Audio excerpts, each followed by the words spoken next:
நமக்கு கிடைத்த தகவல் அடிப்படையில் நாம் தமிழர் கட்சி இப்போ ரிவைவல் மோடில் இருக்கிறாங்க. எப்படி நம்ம கட்டமைப்பது, மீள் கட்டமைப்பு எப்படி பண்ணுறது அப்படிங்கிற மோடில் இருக்கிறாங்க. வழக்கம் போல் இந்த சட்டமன்ற இடைத்தேர்தலில் நாம் தமிழர் கட்சி போட்டியிடும். இதெல்லாம் ஒரு இன்ட்ரெஸ்டிங்கான ஒரு ஃபேக்டர், சர்ப்ரைசிங்கான ஒரு ஃபேக்டர். அப்படின்னா இப்போ இடைத்தேர்தல் நடக்கும்போது திமுக தலைவர் நிற்பாரா தெரியாது. பட் மேபி இது வரைக்கும் அப்படி நடந்தது கிடையாது. பட் மேபி நிற்கலாம். ஏன்னா அந்த முறை தோற்று போயிட்டார் அவர். அதே போல் இந்த முறை சீமான் அவர்கள் இந்த இடைத்தேர்தல் நிற்க வாய்ப்பு ரொம்ப ஜாஸ்தி, நிற்பதற்கான வாய்ப்பு இருக்குன்னு சொல்கிறாங்க. ஸோ அவர் அம்பாசமுத்திரத்தில் போட்டி போட வாய்ப்பு இருப்பதாக தகவல்கள் வெளியாகி இருக்கிறது. ஆனால் அது பொது வேட்பாளராகவா, எந்த ஒரு கட்சிக்குமே தொடர் தோல்விங்கிறது தொய்வை கொடுக்கலாம். ஆனால் ஒன்றும் மாற்றுக்கிறதுக்கு இல்லை. ஆனால் மீண்டு வருவதற்கான வாய்ப்பையும் காலம் கொடுக்கும்போது அதை பயன்படுத்திக்கணும் நான் நினைப்பேன். அதனால தான் இந்த முறை இவர் ஒத்துக்க வாய்ப்புகள் நிறைய இருக்கிறதா தான் பேசிக்கிறாங்க. பார்ப்போம். ஆனால் என்ன ஒன்றா இதில் எல்லாமே ரிஸ்க்கு கலந்துருக்குது. தாவேக்காவுக்கு ஒரு பெனிஃபிட் என்னென்னா, பார்த்துக்க எங்களை தோக்கடிக்கலாம் ஒன்று செஞ்சுட்டாங்கன்னு சொல்லுவாங்க. அது மக்கள்கிட்ட ஒர்க் அவுட் ஆச்சுன்னா இது எல்லா முயற்சியும் தவிடுபடியாயிரும். நான் புரியுதா? அந்த வாதம் ஒர்க் அவுட் ஆச்சுன்னா இந்த முயற்சிகள் தோத்து போயிடும். புரியுது. அப்போ அந்த வாதம் அவங்க வைக்காதபடியக்கான மறுவாதங்களை அவங்க தயாராக வச்சிருக்கணும். சட்டப்பூர்வமா ஒரு ஊழலை பண்றீங்க நீங்க.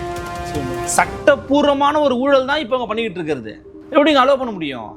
அது பிஜேபியே பரவாயில்லையாங்க, வெளிப்படையா இருக்காங்க. அவன் நான் தான் பார்த்துக்க, நீங்க மறைமுகமா பண்றீங்க. அதை எப்படி நியாயப்படுத்துவீங்க நீங்க? புரியுது. அவங்களுக்கு சீட்டு கொடுக்காதீங்க, விருப்பம் இருந்தால் நல்லா வெளியில போன்னு சொல்லுங்க. அவன் எங்களுடைய தலைவராக நான் விஜய் அவர்களை பார்க்கிறேன்னு சொல்லிட்டு தானே வந்தான். இருக்கட்டும், தலைவராக பார்த்துக்க. தாவே காலையரு எம்பி சீட்டு வரும், அடுத்த எலெக்ஷன் வரும், அப்போ உள்ளாட்சி தேர்தல் வரும், போய் கவுன்சிலர் ஆகிக்க, எம்எல்ஏ ஆகிக்க, எம்பி ஆகிக்க. இப்பயே நிற்கணுமா? இப்பயே நல்லது பண்ணணுமா? நீனு இப்பயே நல்லது பண்ணணும்னு அதிமுக பண்ணியிருக்க வேண்டியதானே அந்த நல்லது. இந்த ராஜினாமா பண்ணவங்க எல்லாருமே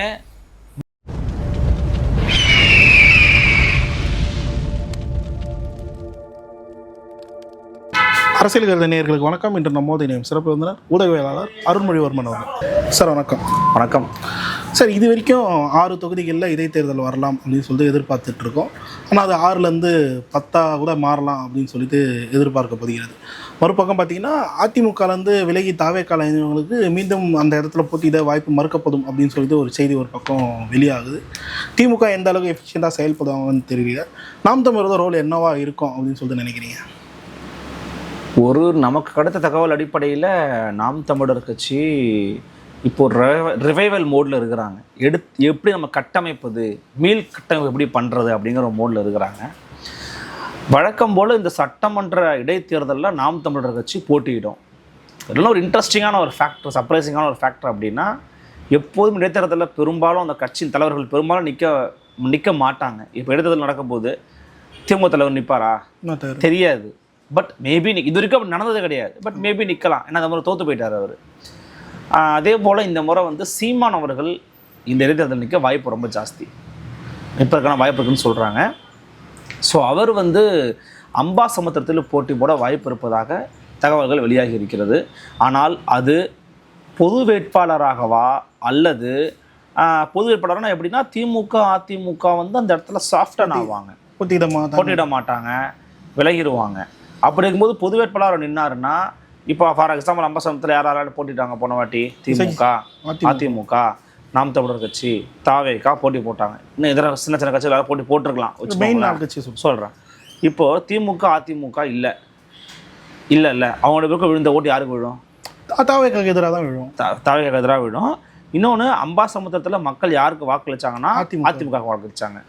அதிமுக போட்டியிடாத பட்சத்தில் அது யார் தாவேக்காக்கு எதிராக நிற்கிறாங்களோ அவங்களுக்கு போய் விழணும். அப்படி இல்லைனா ஒரு வகையில் அட போங்கப்பா இவர் தான் எல்லாரும் போய் சேர்ந்துடுறாங்க. ஏன்னா ஓட்டு வித்தியாசம் நம்ம பார்க்கணும். நான் இன்னும் செக் பண்ணல. ஓட்டு வித்தியாசம் பார்க்கணும். அம்பாசமுத்திரத்தில் 2வது இடம் யார் இருந்தாங்க நம்ம செக் பண்ணி பார்க்கணும்.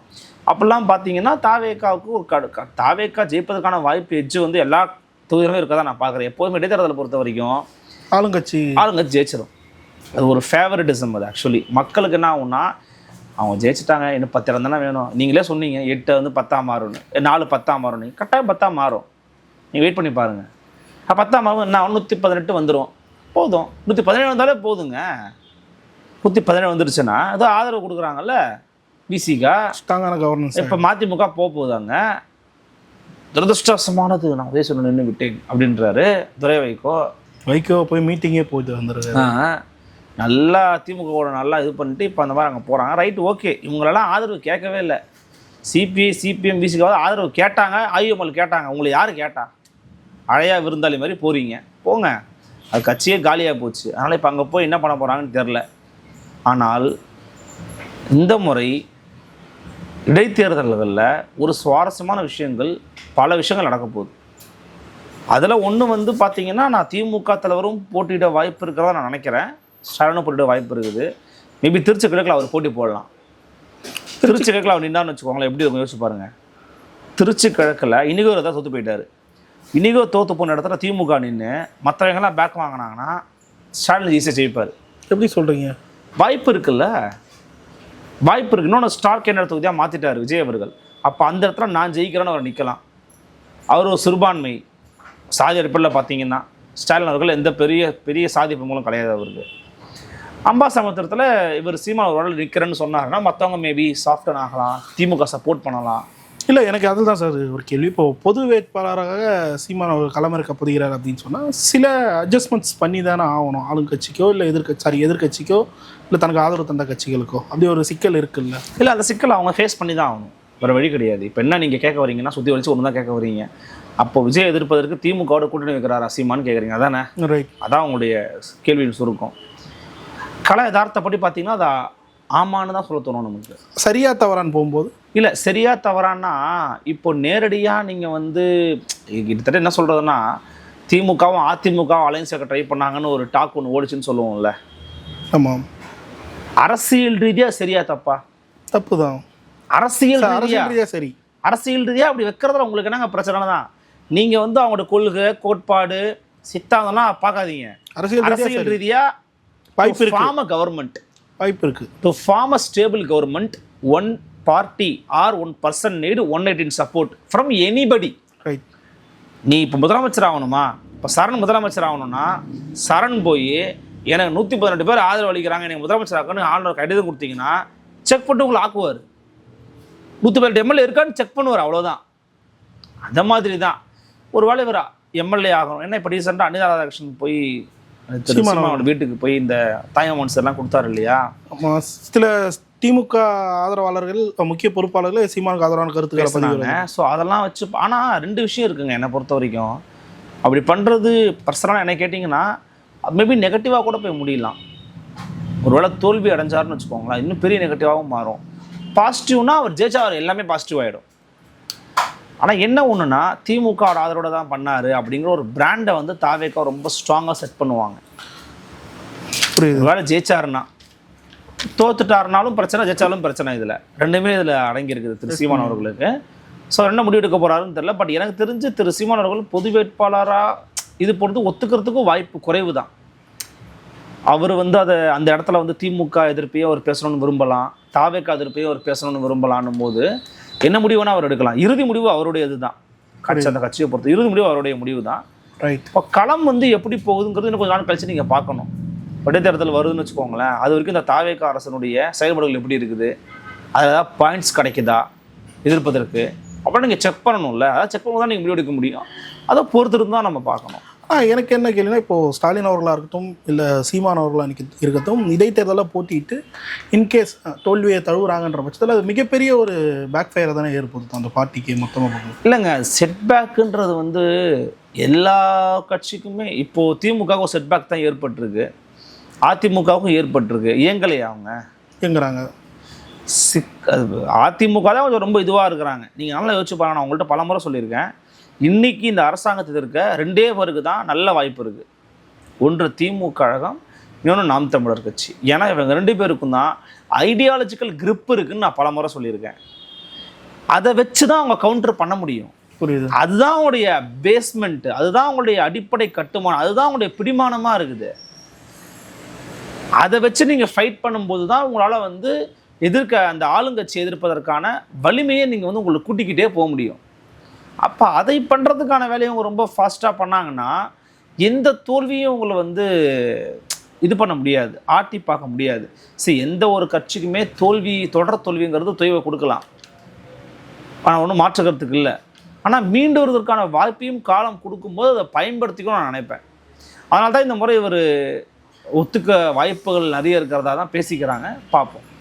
ஓகே சார், இப்போது திருச்சி கிழக்கு பார்க்கும்போது விஜய் அவர்கள் அங்கே நின்று ஜெயிச்சிருக்காரு. திருச்சி என்னோட பெற்றெடுத்த குழந்தை அப்படின்ற மாதிரிலாம் சில விஷயங்களை வந்து சொல்கிறார். அங்கே வந்து இனிக்கோ இதயராஜ் வந்து ஆல்ரெடி கேஸ் கொடுத்துருக்காரு, இதுமாதிரி குழந்தைகளை பயன்படுத்தி தான் விஜய் அவர் ஜெயிச்சார், எனக்கு வந்து அந்த வெற்றியை தரணுன்ற மாதிரி அவர் ஒரு பக்கம் கேஸில் ஃபைல் பண்ணிட்டு வரார். இப்போ அந்த தொகுதியை ஃபோக்கஸ் பண்ணும்போது அது ஒரு மோஸ்ட்லி தாவேகாவுக்கு ஃபேவரான ஒரு தொகுதியாக தான் தெரியுது. அதை எப்படி பார்க்குறீங்க? இல்லை, திருச்சி கிழக்கு வந்து நீங்கள் சொல்கிற மாதிரி தாவேகாவுக்கு ஃபேவரட்டான தொகுதி. ஏன்னா அங்கே தான் விஜய் ஜெயிச்சிட்டாருலப்பா அவர். அப்போ தாவேகாவோட தொகுதி தான் ரிஸ்க் எடுப்பாங்கன்னு கேட்குறேன். அங்கே யார் ரிஸ்க் எடுப்பாங்கன்னு கேட்குறீங்க? ஸ்டாலின் அவர்கள் நிற்கிறாரு. இல்லை, என்னுடைய கற்பனை தான் அது. தட் இஸ் முதல்ல அந்த மாதிரி ஸ்பீச் வந்து. ஆமாம், இது வந்து நான் வந்து உறுதியாக சொல்லலை, அதை மேபி ஒரு வாய்ப்பு இருக்குது. ஏன்னா இப்போ திமுக நினைப்பாங்க, நம்ம தலைவர் உள்ள இல்லையாடா, நம்ம தலைவரை தோக்கடிச்சிட்டாங்களே, நம்ம தலைவர் உள்ளே இருந்தாலும் சூப்பராக இருக்குமே, தலைவர் ஜெயிக்கிட்டு எப்படியா, தலைவர் உள்ளே போட்டோம் அப்படின்னு யோசிச்சாங்கன்னா இறங்கி வேலை பார்த்தா என்ன நடக்கும் சொல்லுங்கள் நீங்கள்? திருச்சியில் நேரு, அன்பில் மகேஷ் பொய்யாமொழி, இன்னும் பல பேர் ஏற்கனவே வேலை தானே பார்த்தாங்கன்னு நீங்கள் கேட்கலாம். இந்த முறை அதிமுக ஒரு வேளை பின்வாங்கினாங்கன்னா வாய்ப்பு இருக்குது.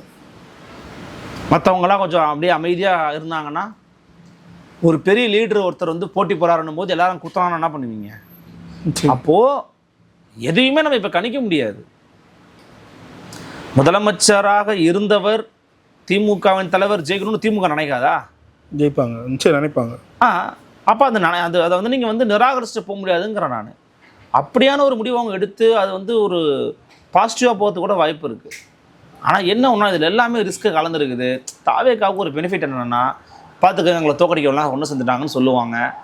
அது வந்து மக்கள்கிட்ட ஒர்க் அவுட் ஆச்சுன்னா இது எல்லா முயற்சியும் தவிடுபடி ஆயிரும். நான் புரியுதா? அந்த வாதம் ஒர்க் அவுட் ஆச்சுன்னா இந்த முயற்சிகள் வந்து தோற்று போயிடும். புரியுது. அப்போ அந்த வாதம் அவங்க வைக்காதபடியான மறுவாதங்களை அவங்க தயாராக வச்சிருக்கணும். இந்த ஆட்சியினுடைய குறைகள் என்ன, இந்த ஆட்சியினுடைய போதாமைகள் என்ன, இவர்களுடைய நிர்வாக பிழைகள் என்னங்கிறத சுட்டி காட்டி தயாராக வச்சிருக்கணும். அப்படி பண்ணீங்கன்னா உங்களுக்கு ஒரு வாய்ப்பு இருக்குது. அதை பண்ணாமல் இருந்தீங்கன்னா வாய்ப்பு இல்லை. புரியுது.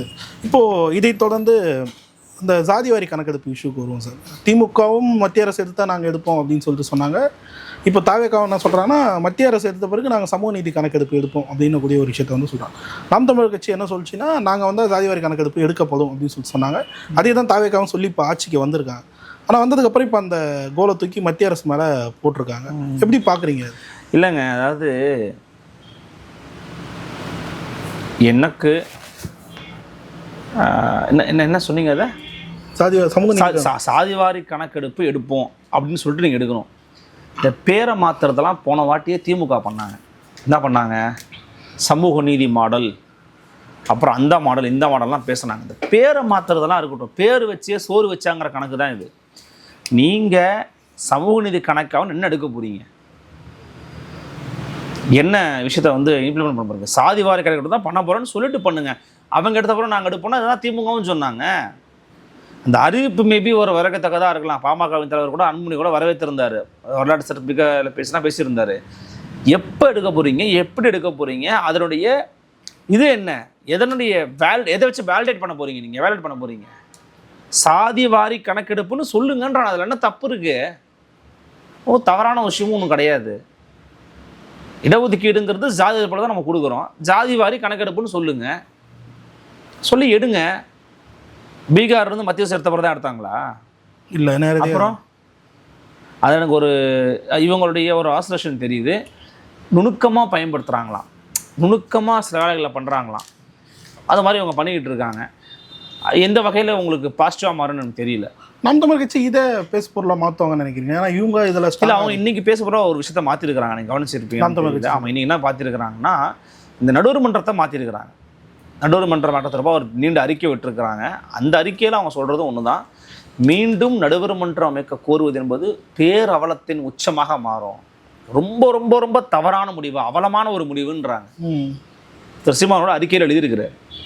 ரொம்ப தப்பான முடிவுன்றது நியாயமான கருத்து தான். நான் என்னுடைய கருத்து தான். எதிர்க்கட்சிகள் எல்லோருடைய கருத்தும் அதுதான். பாமகவின் நிலைப்பாடு, அதிமுக நிலைப்பாடு, எல்லாருடைய கருத்தும் அதுதான். யாராவது திருப்பி நடுவர் நீதிமன்றம் அமைக்கணும்னு கேட்பாங்களாங்க? ஏற்கனவே நீதிமன்றம், உச்சநீதிமன்றம் கொடுத்த தீர்ப்பு நம்முடைய கடைமடை பகுதியில் இருக்கக்கூடிய மாநிலங்களுடைய அனுமதி இல்லாமல் நீங்கள் அங்கே செங்கலை கூட நீங்கள் வைக்க முடியாது. அவங்களுக்கு ஒரு வாய்ப்பை வழங்குறீங்களே, நீங்கள் ஏன் வாய்ப்பை வழங்குறீங்கன்னு கேட்குறோம். அது மட்டும், அது ஒரு செக்ஷனு. இன்னொன்று, அதை வைங்கன்னு எதிர்க்க தலைவர் சொன்னாரா, அவர் வச்சுட்டாராம். உதயநிதி விரித்த வலையில் விழுந்துட்டீங்க நீங்கள். அவர் தெரியாமல் மாட்டிக்கிட்டா, ட்ராப்பில் மாட்டிக்கிட்டாரு. அவன் சொன்னார், நீங்கள் வச்சிருவீங்களா? அவர் என்ன சொன்னாலும் வைப்பீங்களா? நீங்கள் எப்படி வைப்பீங்க? சட்டமன்றத்துக்குள்ள ஒரு விஷயத்தை கொண்டு வரீங்கன்னா அதுக்கு நீங்கள் என்ன முன்மொழிவுகள் நீங்கள் பண்ணணும்? இந்த மாதிரி கொடுத்துருக்குறாரு, நாங்கள் செய்ய போகிறோம்னு சொல்லணுமா இல்லையா? யாருக்கு அறிவிச்சிங்க நீங்கள்? யாருக்குமே இல்லை. சண்முகம் கேட்குறாரா இல்லையா? எந்த அறிவிப்பும் இல்லை, நீங்கள் பாட்டு சேர்த்துக்கிறீங்க, நீங்கள் பாட்டு போகிறீங்க. என்னங்க இது? அப்போ இது என்ன காட்டுதுன்னா அனுபவமின்மையை காட்டுகிறது. Inexperienced government. புரியுது. முன்ன போட்டு கேட்கணும்ல, என்னங்க பண்ணணும் ஏது பண்ணணும் கேட்கணும்ல. டிஸ்கஷனே இல்லை, அவர் பாட்டு ஏற்றிக்கிறாரு தனி தீர்மானத்தில் இடைசர்கள் மாதிரி. ஏன்னா டிவி டிபேட் ஆகுது, பாயிண்ட்டை மிஸ் பண்ணிட்ட கொஞ்சம் சேர்த்துக்கிறேன்னு சொல்கிறதுக்கு அரசாங்கங்க, அரசாங்கத்தினுடைய தீர்மானங்க, அதில் எப்படி இயங்குவாங்க? இப்போ அதில் கொஞ்சம் கவனமாக இருக்கணுன்றேன். அதை தான் இன்றைக்கி நாம் தமிழர் கட்சி வந்து ஹைலைட் பண்ணியிருக்காங்க. அது ரொம்ப நியாயமான ஒரு விஷயம். ஓகே சார், இறுதியாக ஒரே ஒரு கேள்வி தான் சார். நான் முன்கூட்டியே சொன்ன மாதிரி அந்த அதிமுகவில் இருந்து தவேகாவுக்கு மாறிய எம்எல்ஏக்கள் மீண்டும் போட்டியிட வாய்ப்பு மறுக்கப்படும் மோஸ்ட்லி அப்படின்னு சொல்லிட்டு சொல்லப்படுது. திருமாவளவன் அவர்கள் மதுராந்தகத்தில் நிற்க வாய்ப்பு இருக்குது அப்படின்ற மாதிரியும் ஒரு பேச்சுக்கள் இப்போ தொடங்கியிருக்கு. எப்படி பார்க்குறீங்க இந்த விஷயங்கள்? திருமாவளவன் அவர்கள் நிற்பாரா இல்லையான்னு தெரியல. ஆனால் அதிமுககாரனுக்கு திருப்பி சீட்டு கொடுக்கக்கூடாதுன்றது எனக்கு நியாயமான கருத்தாக தான் பார்க்குறேன். எதனால்? இவங்களை நம்பி தானே சார் போயிருக்காங்க. நீ பதவிக்காக வந்தியா, எதுக்காக வந்த? பதவிக்காக தான் போனாங்க. இப்போ வெளிப்படையாக பச்சையாக சொன்னீங்கன்னா எப்படி? அவங்கள பொறுத்த வரைக்கும் அது அதிமுகவே போயிடுச்சு, நாங்கள் வந்து அதிமுகவே போயிடுச்சு, நல்லது செய்ய முடியலன்னு அதுவே வந்து ஒரு அப்பட்டமான பச்சை பொய், கடைந்தெடுத்த பொய். எதிர்க்கட்சியில் தான் நல்லது பண்ண முடியாதுங்கிறது முட்டாள்தனமான வாதம் இல்லையா? அப்படி முதலமைச்சர் அசிங்கப்படுத்திங்க தானே அர்த்தம். எதிர்க்கட்சியாக இருந்தால் முதலமைச்சர் நல்லது பண்ண விட மாட்டாருன்னு நீங்கள் சொல்கிறீங்கன்னு அர்த்தம். இன்டைரக்ட்லி தே ஆர் அப்போசிங் திரு விஜய் அவர்கள். புரியுது. எதிர்க்கட்சியாக நல்லது பண்ண முடியாது, எதிர்க்கட்சியாக தான் செய்ய முடியாதுன்னா அப்புறம் என்ன? எப்போ எதுங்க எதிர்க்கட்சி இருக்குது இந்தியாவில், தமிழ்நாட்டில் எதுங்க இருக்குது? அது ஒரு முட்டாள்தனமான வாதம் அது. அப்போ அவங்க போனதுக்கு காரணம் பதவி சுகம் எல்லாத்துக்காக தான், அதிகார சுவைப்பதற்காக தான் போனாங்க. இப்போ அங்கே போய் அவங்களுக்கு சீட்டு கொடுத்தாங்கன்னா மக்கள் காரி துப்புவாங்க. மக்கள் நான் உங்களுக்கு ரெட்டை தானே ஓட்டு போட்டேன், ஏன் அங்கே போனீங்கன்னு கேட்பாங்க. அதுக்கு என்ன பதில் சொல்லுவீங்க நீங்கள்? அப்போ அவங்கள நிப்பாட்டுறதை விட்டுட்டு தாவேக்காவில் வந்து எவனாச்சும் வாய்ப்பு இல்லாமல் இருக்க பார்த்தீங்களா, அந்த தொடர்களுக்கு கொடுத்துட்டு போங்க. அதுதான் உண்மையிலேயே நீங்கள் பண்ணீங்கன்னா அவங்க பதவிக்காக போகலாம் ஒத்துப்பேன். சீட்டை மட்டும் கொடுத்தீங்க, இது பச்சையான குதிரை பேரண்ட வெளியில் தெரிஞ்சிடும். ஆனால் என்ன பெனிஃபிட் சார்? இப்போது புதுசாக இப்போ டிவிகே ஆட்களை வந்து அங்கே நிறுத்தும் போது ஆல்ரெடி அதிமுக வின் பண்ண தொகுதிகள் அது. சரி, இவங்களுக்கு என்ன லாபத்தை அளிச்சிட போது? மீண்டும் ஜெயிக்கிறதுக்கு வாய்ப்பு கம்மியாக தானே இருக்குது. அது எப்படிங்க கம்மியாக தோற்றுட்டு போங்க? அதை பற்றி என்ன உங்களுக்கு? அப்போ உங்கள் நோக்கம் என்ன? நம்ம ஜெயிக்க முடியல, அவங்கள உருவி அவங்கள திருப்பி நிற்க வச்சு அவங்க ஜெயிக்க வைக்கிறோன்னீங்கன்னா அது பேர் தாங்க குதிரை பேரும். இது பேர் தான் குதிரை பேரும். புரியுது. நீங்கள் குதிரை பேரத்தை டைரெக்டாக பண்ணலாம், இன்டெரக்டாக பண்ணுறீங்க. நீங்கள் பிஜேபி என்ன பண்ணணும்னா எம்எல்ஏவே உருவிக்கும். நீங்கள் என்ன பண்ண, எம்எல்ஏ பதவியை வெற்றிட்டு அப்புறம் உருவிக்கிறீங்க, திருப்பி அதை இங்கே எடுத்து வச்சு ஒட்டிக்கிறீங்க. சட்டப்பூர்வமாக ஒரு ஊழலை பண்ணுறீங்க நீங்கள். சட்டப்பூர்வமான ஒரு ஊழல் தான் இப்போ அவங்க பண்ணிக்கிட்டு இருக்கிறது. எப்படிங்க அலோவ் பண்ண முடியும்? அது பிஜேபியே பரவாயில்லையாங்க, வெளிப்படையாக இருக்காங்க. அவன் நான் தான் பார்த்துக்க, நீங்கள் மறைமுகமாக பண்ணுறீங்க. அதை எப்படி நியாயப்படுத்துவீங்க நீங்கள்? புரியுது. அவங்களுக்கு சீட்டு கொடுக்காதீங்க, விருப்பம் இருந்தால் நல்லா வெளியில் போகணும்னு சொல்லுங்கள். அவன் எங்களுடைய தலைவராக நான் விஜய் அவர்களை பார்க்கிறேன்னு சொல்லிட்டு தானே வந்தான். இருக்கட்டும், தலைவராக பார்த்துக்க. தாவே காலையரு எம்பி சீட்டு வரும், அடுத்த எலெக்ஷன் வரும், அப்பப்போ உள்ளாட்சி தேர்தல் வரும், போய் கவுன்சிலர் ஆக்கி எம்எல்ஏ ஆக்கி எம்பி ஆக்கி இப்பயே நிற்கணுமா? இப்பயே நல்லது பண்ணணுமா? நீனு இப்பயே நல்லது பண்ணணும்னா அதிமுக பண்ணியிருக்க வேண்டியதானே அந்த நல்லதை. இந்த ராஜினாமா பண்ணவங்க எல்லாருமே மக்கள் விரோதிகள். முதல்ல மக்கள் அவங்கள வந்து துரத்தி அடி, மக்கள் ஓட்டே போடக்கூடாது அவங்களுக்கு. என்ன கேட்டிங்கன்னா வாய்ப்பு கொடுக்கக்கூடாது தாவேக்காவும். அப்படி கொடுத்தாங்கன்னா அது பச்சையான குதிரை பேரத்தை நீங்கள் இன்னும் வெளிப்படையாக பண்ணுறீங்கன்னு அர்த்தம். அப்போ வந்து அதிமுகவை வந்து ஆதவரசனா உருவ பார்க்கிறான்னு கேட்டிங்கன்னா ஆமாம், அது அங்கே வெளிப்படையாக தாங்க பண்ணுறாரு அவர். இன்னொன்று, ஒரு கட்சி அதை பண்ணுறது சரி தப்பு அப்படின்னு நம்ம ஒரு அளவுகளுக்குள்ளே கொண்டு வர முடியாது. அவங்க கட்சியை பலப்படுத்தணும்னு நினைக்கிறாங்க, அவங்க கூட்டிகிட்டு வராங்க. உங்களுக்கு என்ன பிரச்சனை? அப்படி தான் கேட்பாங்க. நானும் அப்படி தான் கேட்பேன். அவங்க கட்சியை பலப்படுத்தணும் கூப்பிட்டு வராங்க, உங்களுக்கு என்னங்க பிரச்சனை? புரியுது. அதை தடுக்க வேண்டிய கடமை யாருக்கு இருக்கு? எடப்பாடி பழனிசாமிக்கு இருக்கு. ஏன் இப்போ எடப்பாடி பழனிசாமி அவர்கள் வந்து திமுக சேர்த்துக்கலையா? சேர்த்துக்கணும். அப்புறம் மற்ற கட்சி சேர்த்துக்கலையா? பாஜக எத்தனை பேர் போனாங்க? சீட்டு நிர்மல்குமார் அங்கேருந்து அங்கே அதிமுக போனார். ஞாபகம் இருக்கா அவங்களுக்கு? அண்ணாமலை திட்டிவிட்டு அது மாதிரி தான். ஆனால் ஆத வச்சு எடுக்கிற முடிவு சரியா தப்பான்னு சொல்ல முடியாது. கட்சியை வந்து காப்பாற்றிக் கொள்வதற்கான எந்த விதமான தார்மீக ரீதியிலான கருத்தியல் வலிமையும் இல்லாமல் வெறும் கவர்ச்சி அடிப்படையில் கட்டப்பட்ட ஒரு கட்சி எப்படி வீழும், எப்படி அடி வாங்கும் அப்படிங்கிறதுக்கான ஒரு மிகச்சிறந்த உதாரணம் அதிமுக தான். அதிமுகன்ற கட்சிக்கு பிடிமானமே கிடையாதுங்க, வெறும் கவர்ச்சி தாங்க பிடிமானம். ஒன்று எம்ஜி ராமச்சந்திரன் இருக்கணும், இல்லை தான் அம்மையார் ஜெயலலிதா இருக்கணும். இப்போ இடத்துல யாரும் இல்லை, நமக்கு விஜய் தான் பாருன்னு விஜய் பக்கம் போகிறாங்க, அவ்வளவுதானே. வேற என்ன இருக்குது அதிமுகவுக்கு? புரியுது. அதிமுக இந்த கடந்த சில ஆண்டுகள்லையாச்சும் ஏதாச்சும் ஒன்று பண்ணியிருக்கணும், அல்லது எதிர்கட்சியாவது ஒழுங்காக செயல்பட்டுருக்கணும். எதுவுமே செய்ய மாட்டீங்க. திமுக கூட அங்காளி பங்காளியாக இருப்பீங்க, அண்டர் டீலிங்கில் இருப்பீங்கன்னா உங்களை மக்கள் நம்பணுமா? புரியுது. எதிர்த்தா உண்மையாக நேர்மையாக சத்தியமாக அது இருக்கணும். கீழே உறவு வச்சுக்கிட்டு மேலே பேசிக்கிட்டு இருந்தீங்கன்னு வச்சுக்கோங்களேன், மக்கள் ஈஸியாக கண்டுபிடிச்சிருவாங்க, எக்ஸ்போஸ் ஆயிடுவீங்க நீங்கள். இப்போ மக்கள்கிட்ட எக்ஸ்போஸ் ஆகிட்டீங்க நீங்கள். கடந்த ஆட்சியில் திமுகவினர் மீது எடுத்த நடவடிக்கை, கடந்த ஆட்சியில் அதிமுகவினுடைய முன்னாள் அமைச்சர்கள் மீது திமுக எடுத்த நடவடிக்கை என்ன? எதுவுமே இல்லை. அப்புறம் வாய்ப்பு இல்லை தான். அதிமுகவினுடைய வீழ்ச்சியை தடுப்பதற்கு எடப்பாடி பழனிசாமி ஒரு பெரிய முயற்சியை, ஒரு பெரிய அஸ்திரத்தை ஏவாமல் அதை தடுக்க முடியாது. செய்தியாக ஒரே ஒரு கேள்வி தான் சார். திமுக தொடர்ச்சியாக 2 நாட்கள் வெளிநடப்பே செஞ்சுட்டு வராங்க. இந்த 5 ஆண்டுகளும் இப்போ தான் இருக்குமா அப்படின்னு சொல்லிட்டு இப்போ கேள்விகள் எழ தொடங்கியிருக்கு. எப்படிங்க 5 வருஷம் அப்படிங்க அப்படி இருக்கும்? இன்னும் பட்ஜெட் வரும், பல விவாதங்கள் வரும், மானிய கோரிக்கை. அவங்களால அவங்க பண்ண தப்புக்களை வந்து சுட்டி காட்டும் போது அவங்களால பதில் பேச முடியாமல் திணறதை பார்க்க முடியும். பதில் பேச முடியாமல் திணறாங்கன்னா ரெண்டு விஷயம் இருக்குது. இவங்க எல்லாருமே எக்ஸ்பீரியன்ஸ்டான ஆட்கள். இவங்க இப்போ தான் எக்ஸ்பீரியன்ஸ் ஆகவே போகிறாங்க. இந்த டைமில் இவங்க பேசுகிற ஒவ்வொன்றுத்துக்கும் அப்பப்போ நீங்கள் ரியாக்ட் பண்ண நினச்சிங்கன்னா அது நல்லா இருக்காது. அதுக்கு தான் சொல்கிறேன், உதயநிதியோட ஸ்டாண்டே தப்பு. முதலமைச்சர் விஜய் பேசுகிறாருன்னா பேசி முடிக்கிற வரைக்கும் காத்திருந்து பாயிண்ட் ஆஃப் ஆர்டருக்கு டைம் வாங்கிட்டீங்க. அதாவது பதில் கேள்வி கேட்க போறீங்கன்னு தரணும் சொல்லிட்டாங்க. தரணும் சபாநாயகர் சொல்லிட்டாரு. பேசி முடித்த பிறகு முதலமைச்சர் எதெல்லாம் தப்பாக பேசியிருக்கிறாரு, முதலமைச்சருக்கு எதுவுமே தெரியல, முதலமைச்சர் டேட்டாவே பேசலைன்னு நீங்கள் பதில் பேசுறதுக்கு உங்களுக்கு வாய்ப்பு இருக்கா இல்லையா சார்? சட்டமன்றத்துக்குள்ள இருக்கு. அப்புறம் அதை ஏன் நீங்கள் பயன்படுத்த மறுக்கிறீங்கன்னு நான் கேட்குறேன். அதை பயன்படுத்தி அட்டாக் பண்ணாதான் அது இன்னுமே செழுமையாக வரும்.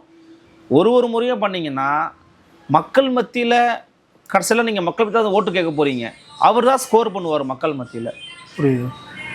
ஓகே சார், பல்லர் கேள்வி தெளிவாக நேரத்துக்கு நன்றி.